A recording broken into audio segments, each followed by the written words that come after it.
Miércoles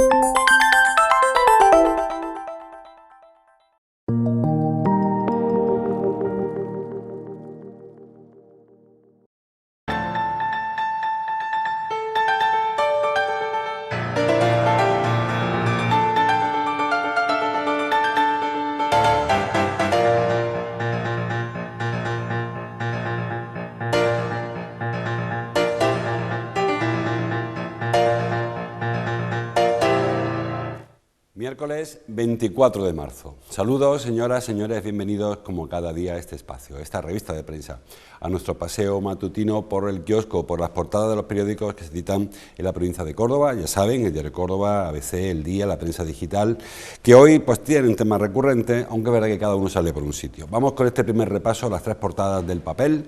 El Diario Córdoba abre hablando de salud, de sanidad. La cepa británica, dice, se triplica en Córdoba. En apenas 2 semanas arriba un cintillo para el Córdoba Club de Fútbol con ese mea culpa que ayer entonó el consejero delegado Javier García Calvo. En la foto se marcha en el ámbito local, regional, nacional, porque va hasta el tiroteo que se produjo ayer en Colorado, en Estados Unidos. El diario ABC, la foto de la portada tampoco es cordobesa, es una foto para el gobernador del Banco de España, para Pablo Hernández de Cos, pero es el titular de abajo, ahí lo tienen. El sector oficial del PSOE cordobés se hace fuerte en la Diputación, y en la foto, una foto pequeñita para Antonio Ruiz, secretario provincial del PSOE, presidente de Diputación, alcalde de Rute, como saben, y Susana Díaz, secretaria general del PSOE de Andalucía. Luego hablamos de este asunto porque, en fin, luego en la información que elabora Rafa Ruiz hay un poco más de datos que no son los que dice el titular, luego lo vemos. Y el diario El Día sí que es local, tanto el titular como la foto. El comercio de la judería, dice, pierde el 83% de sus ventas por la pandemia. También la foto, como les digo, una foto que firma Miguel Ángel Salas para el Cristo de la Humildad, recogimiento en Capuchinos, titula: La Hermandad de la Paz celebra su Vía Crucis con estrictas medidas de seguridad. Bueno, pues ayer estamos ya en la última semana previa, saben que el pasado mañana, el Viernes de Dolores, comienza ya la Semana Grande, a pesar de que no va a haber procesiones, sí que habrá muchos actos. Saben, ya les anticipo, promoción especial en esta casa del mismo viernes, por la mañana desde la Iglesia de los Dolores, por la tarde una exaltación de la saeta, y luego a partir del Domingo de Ramos, promoción especial con toda la Semana Santa, distinta, pero igualmente interesante, que ofreceremos en estas pantallas como hace ya 30 años, ¿no? Como todos los años por Cuaresma. Empezamos con el repaso a las portadas. Decía, el diario Córdoba habla de salud, de la cepa británica. Hace como mes y medio el consejero Jesús Aguirre hablaba de la obligatoriedad que tenía la Junta, el intento que tenía de evitar que la cepa británica llegase a Córdoba. Recuerden que se hablaba de que en Almería y en Cádiz, sobre todo en Campo de Gibraltar, la cepa británica estaba en torno al 90%, y que en provincias como Córdoba estaba en el 18%, en Huelva en el 11%. Bueno, pues de aquel 11% se ha pasado a un 60% en apenas 2 semanas. Se han triplicado los casos que los laboratorios detectan provienen de cepa británica con respecto a la cepa que había hasta ahora, que era la cepa tradicional del coronavirus. Por cierto, no hay ningún caso hasta ahora de la cepa sudafricana o la cepa brasileña o la cepa de Uganda, que son otras cepas que están circulando, algunas ya por Andalucía. Pero en Córdoba lo que sí hay es cepa británica, que, como digo, se triplica del 18% que decía Aguirre el 12 de marzo, hace 14 días o 10 días, hace 12 días, a hoy se ha triplicado. De las cifras que dio al principio del mes de febrero, al principio del mes de marzo, pues se ha cuadruplicado, porque hablaba del 11%, el 14%. Lo que ha ocurrido con esta cepa, que presuntamente, digo presuntamente, es una cepa mucho más, que tiene mayor contagiosidad, es decir, provoca más transmisiones. No se ha detectado aumento de mortalidad en ningún sitio, o sea, no se muere más gente a consecuencia de esta cepa que lo que se muere lamentablemente por la otra cepa. Pero digo que todo esto es presuntamente, porque en el caso de Córdoba ni ha aumentado el número de contagios significativamente o proporcionalmente al número de personas de aparición de la cepa británica, y tampoco lo ha hecho el número de fallecimientos. De hecho, llevamos 2 fallecimientos en los últimos 5 días en la provincia de Córdoba, y los 2 en la capital. Es decir, que hace ya 5 días que no fallece nadie en la provincia de Córdoba, a excepción de los 2 que se notificaron ayer, repito, en la capital. Es decir, que ni mayor mortalidad, ni siquiera mayor contagiosidad estadística. Es probable, es posible al menos, que de aquí a unos días se produzca algún repunte. Pero hoy por hoy hay mayor presencia detectada en el laboratorio, pero no hay mayor presencia reflejada en las estadísticas. Hablando de laboratorios, hoy trae Cordópolis en su información, en sus páginas, que las aguas residuales de Córdoba ya advirtieron hace algunas semanas sobre un repunte de la pandemia. Saben que desde el pasado junio, creo que fue en julio, la Universidad de Córdoba está analizando las aguas fecales en la Golondrina, en la estación depuradora de la Golondrina. Ahí sirve porque se detecta antes los síntomas en las aguas procedentes de residuos humanos, de las excreciones humanas, antes incluso de que aparezcan los síntomas. Bueno, pues según señala el Ministerio de Transición Ecológica, hace ya semanas que los investigadores de la Universidad de Córdoba que trabajan en este análisis detectaron vaivenes, detectaron que la presencia del coronavirus en las aguas residuales, en las aguas fecales, aumentaba o se mantenía, no llegaba a bajar en ningún caso. Saben que estamos en un momento de pico de sierra, un día sube un poquito, el siguiente baja otro poquito, la tasa de incidencia y tal, ¿no? Los números de ingresados ocurre igual, los contagios, llevamos unos días con muy pocos contagios, ayer se disparó a 140 y tantos contagios. Bueno, pues digo que en el caso de las aguas residuales no acaba de bajar. Y hace ya semanas, de hecho las últimas 3 semanas, que son las que son objeto del análisis de información que publica Carmen Reina, veíamos en Cordópolis, ha habido una semana que subió un poquito, la siguiente se mantuvo, la siguiente subió otro poquito. La última semana que se analizó fue hasta el 16 de marzo, hace 8 días. Es la última semana de la que hay datos. Y hasta ese momento, repito, había pequeños incrementos, no muchos, pero sí pequeños incrementos, que lo que hace es que refleja, esto es un centinela de la evolución de la pandemia, refleja lo que ocurrirá unos días después, porque habitualmente, saben, primero se produce la infección y unos días después se producen los síntomas y unos días después se producen las complicaciones sanitarias que pueden provocar pues, un ingreso hospitalario o un ingreso en la UCI o a donde haya que llegar, ¿no?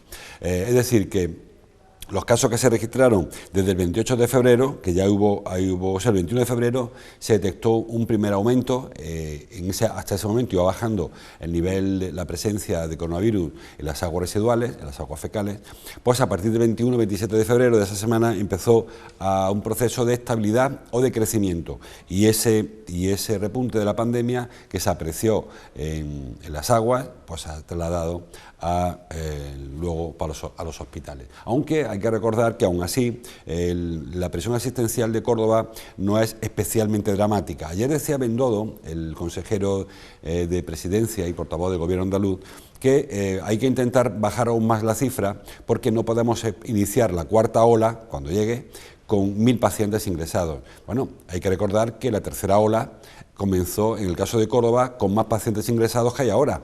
Ahora mismo en Córdoba hay 88, creo recordar, hablo de memoria, pacientes ingresados, y la tercera ola comenzó con 89. La verdad que es un número, pero estamos por debajo de cuando se inició la tercera ola, que ha sido la peor porque nos pilló con pacientes en las UCI, con pacientes en los hospitales. En Andalucía hay 1.081 pacientes ingresados y la tercera ola comenzó con 800 y pico, cifras muy similares. Hay un hecho diferencial del inicio de tercera ola con el inicio de la cuarta ola, que yo creo que todo el mundo tiene aceptado que se va a producir después de Semana Santa. Y es que habrá un nivel de población inmunizada importante, sobre todo personas muy vulnerables, porque, como saben, donde más ha atacado el coronavirus ha sido en las personas mayores y las residencias.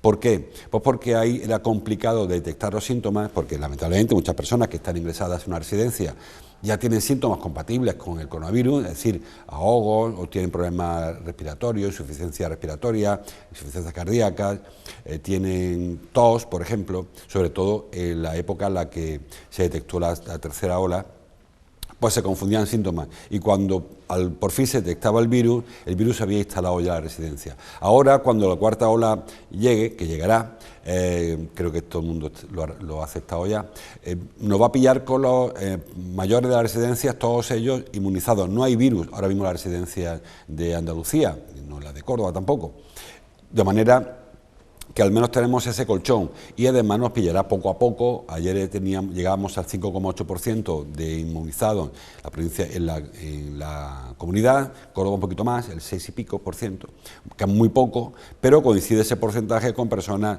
más vulnerables. Con lo cual la cuarta ola, no digo que haya que relajarse por ello, pero sí que todo apunta a que no será tan virulenta como fue la ola anterior.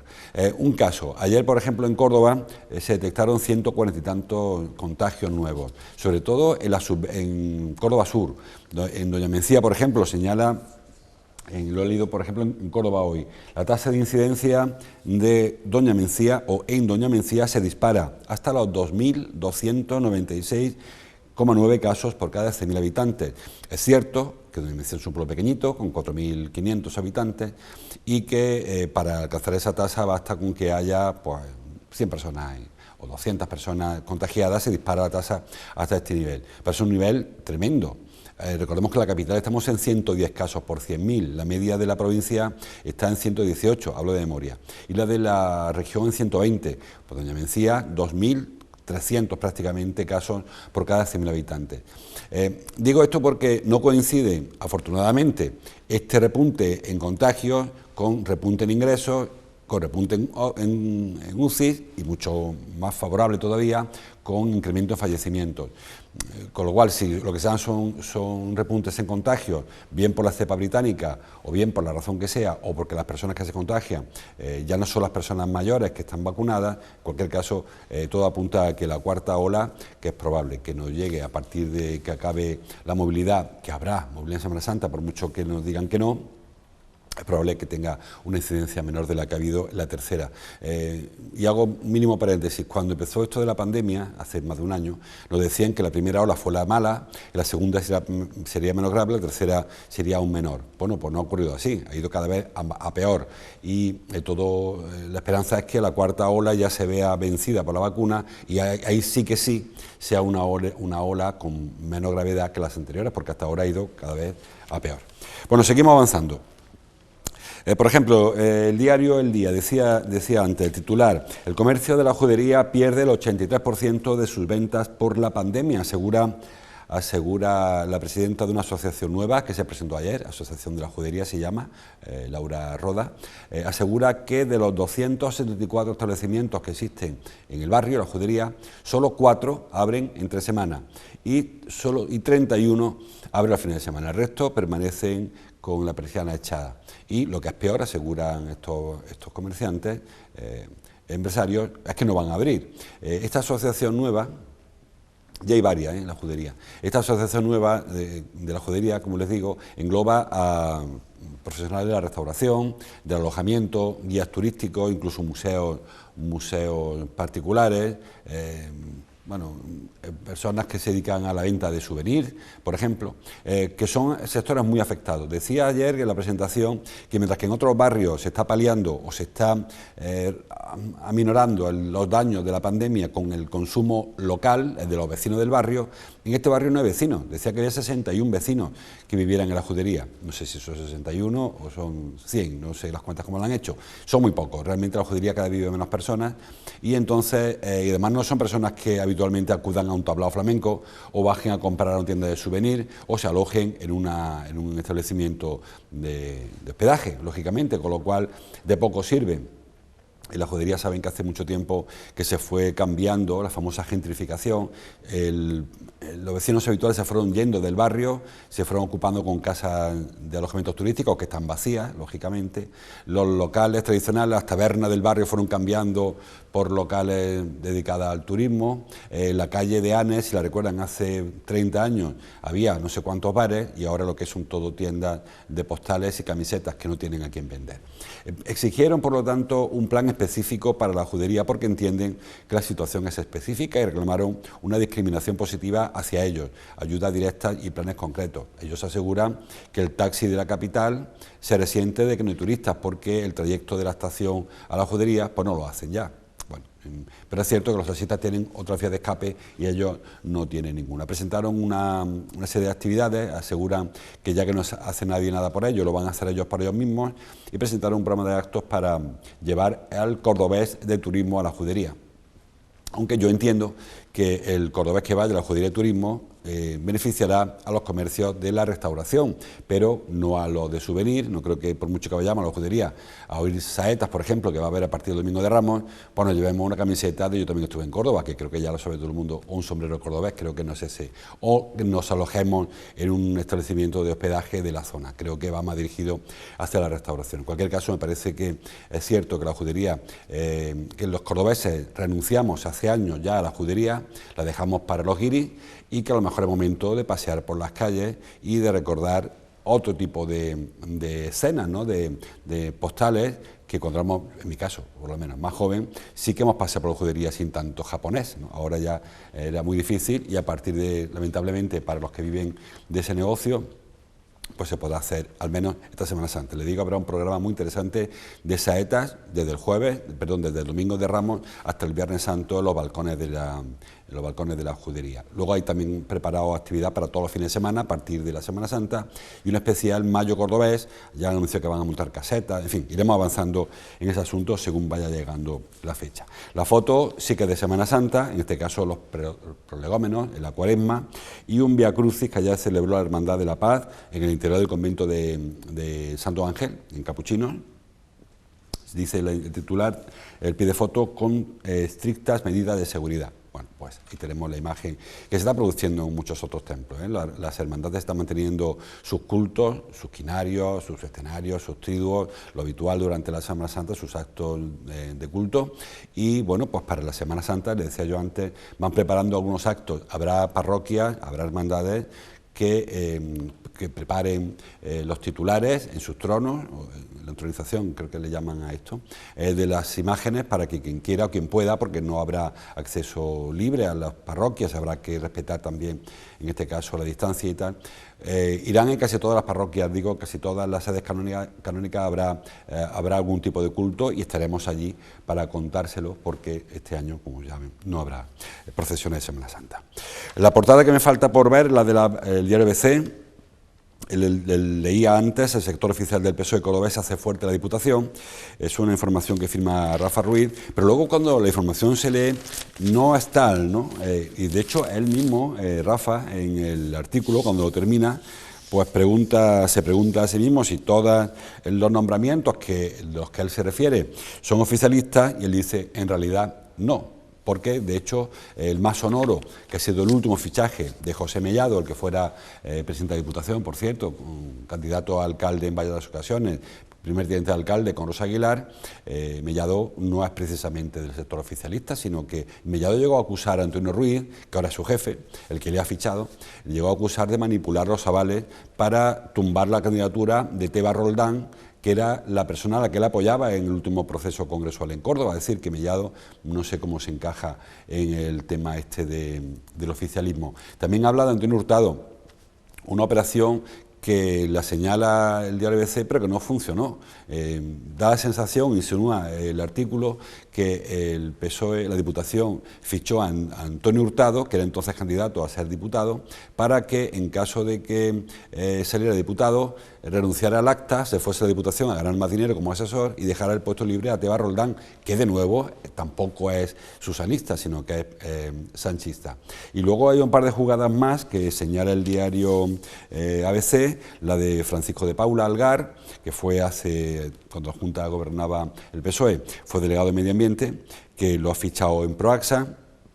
También habla de Manuel Leiva, que fuera alcalde de Adamuz, que lo ha fichado Premasa. Maximiano Izquierdo, que fue alcalde de La Granjuela, o es alcalde de La Granjuela, que también estuvo fichado por Epremasa, Mármol, José Manuel Mármol, que lo fichó Turismo, el Patronato, que este fue alcalde de Priego, Martín Torralbo, que fue hace poco, recuerden, diputado de Deportes, que ahora trabaja en el Iprodeco, en fin, pero yo no vinculo a todos estos nombres que trae el diario ABC con el susanismo, con la postura oficial de Antonio Ruiz. Me parece que hay de todo, hay algunos más cercanos, otros no cercanos. De hecho, Esteban Morales, que también aparece por ahí reflejado, alcalde de Montegnil, ha sonado incluso como alternativa a Antonio Ruiz. No sé, entonces, supongo que ha ido escribiendo el artículo nuestro amigo Rafa y luego se le ha ido por otro sitio, porque no acabo de ver ese titular de que el oficialismo se hace fuerte, porque realmente no encuentro el oficialismo fuerte en el entorno de Antonio Hurtado.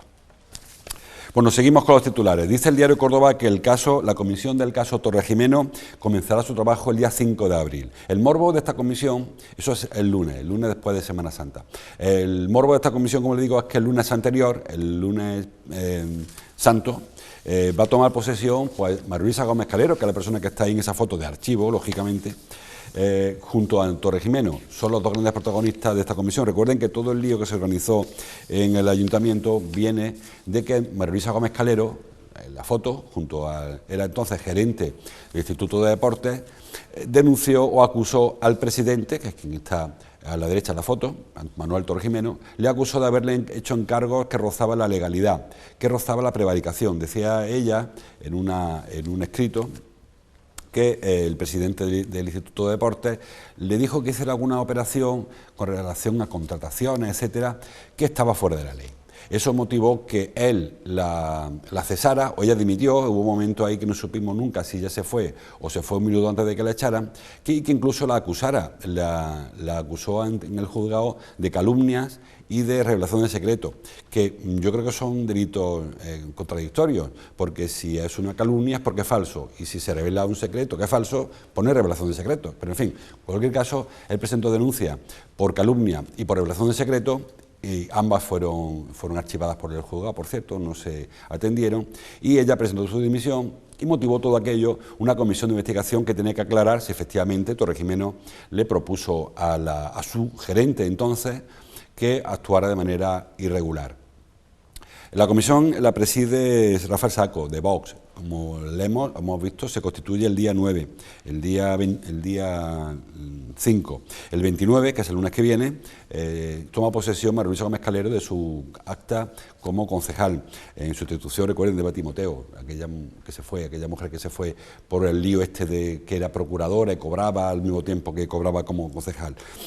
Con lo cual, en la comisión de investigación son nueve concejales, no tienen posibilidad de cesar a nadie, pero sí que habrá un juicio político más que otra cosa. Están por el parte del PP, están Torrico y Cintia Bustos, por parte del PSOE, Carmen Campos y José Antonio Romero, por parte de Ciudadanos, Antonio Álvarez y David Dorado, y por parte de Izquierda Unida, Pedro García, Paula Badanelli por Vox y Cristina Pedrajas por Podemos, además de Rafael Saco, que es el presidente, como les digo. Bueno, si han hecho la suma, son 9, el equipo de gobierno tiene 4, 2 del PP y 2 de Ciudadanos, y 5 tiene la oposición, si incluimos ahí a los miembros de Vox, que nunca sabemos si están por un lado o por otro. En este caso parece que inicialmente se posicionaron para denunciar la actitud de Torregimeno. Habrá que ver qué ocurre en las conclusiones, que repito, diga lo que diga las conclusiones, no son ejecutivas. La comisión puede decir por unanimidad que lo va a ocurrir, que cesen a Torregimeno, y el alcalde dirá que el que lo puso es él, el que lo cesaría, si es que fuese el caso, sería él. Otra cosa es que la comisión traslade luego conclusiones a un juzgado porque entienda que aquí sí que se cometió algún delito, y el juzgado habrá una causa a partir de lo que la comisión concluya. Pero también entiendo que el juzgado podría haberlo hecho ya si entendiera que la actitud de Torregimeno fue motivo de investigación judicial, que yo en principio supongo que habrá pensado que no cuando no lo ha abierto. Hablando de juzgados, dice el diario ABC que los juzgados de la provincia suman el mayor atasco del año COVID. El COVID, recuerden que hace unos días conocimos el segundo plan de reactivación de la justicia, que consiste en que los funcionarios trabajarán 3 horas más de su jornada, sus 8 horas, 3 días a la semana, durante 23 semanas, para intentar paliar o evitar o reducir este atasco, que no viene del año COVID. Es verdad que se produce coincidiendo con el año COVID, pero el atasco es anterior. De hecho, hecho, el primer plan de reactivación se hizo antes de la pandemia. Los juzgados tienen un problema básicamente de personal, los legajos se acumulan. Aparte, este plan que les contaba, bueno, muy sucintamente, es un plan de la Junta de Andalucía para sus funcionarios. Los jueces no dependen de la Junta, dependen del Ministerio de Justicia, con lo cual la Junta puede poner todos los jueces que quiera, perdón, todos los funcionarios a trabajar, todos los que quiera, o todos los que pueda pagar, pero al final es el Ministerio que tiene que dotar a los juzgados de más titulares, de más jueces. Si no hay jueces, por mucho que corra el funcionario redactando informes, preparando los sumarios y elaborando redactando sentencias, transcribiendo sentencias, si no hay un juez que luego lea el informe, estudie el sumario y redacte la sentencia, pues no servirá para nada, por mucho que se acelere los procesos. Hay juzgados que se prevén que irán a peor, como es el caso del juzgado mercantil, porque es probable que en adelante vaya incrementándose el número de empresas que no reabran.